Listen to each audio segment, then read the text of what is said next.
On va prendre 1 minute pour comprendre comment estimer une proportion à partir de l'exemple « Allez, le 15 ». C'est parti. Comme expliqué dans la première vidéo, quand l'énoncé demande un intervalle de confiance, il nous donne une fréquence observée f d'un caractère dans un échantillon de taille connue n, et à partir de ce résultat expérimental, on doit estimer la proportion théorique p de ce même caractère dans une population plus large. Ici, par exemple, on a demandé à 250 personnes si elles pensaient que le 15 de France allait gagner la Coupe du Monde de rugby.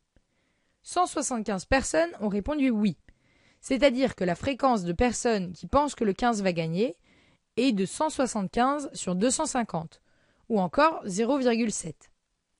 Il faut déterminer un intervalle de confiance au niveau de confiance 95% de la proportion de la population qui pense que le 15 de France va gagner. La première chose à faire, c'est voir si on peut appliquer l'intervalle de confiance. Ensuite seulement, on pourra conclure. Ici, n est bien supérieur à 30, nf est bien supérieur à 5 et n1-f est également supérieur à 5. Les trois conditions sont réunies et donc l'intervalle de confiance est f moins 1 sur racine de n, f plus 1 sur racine de n.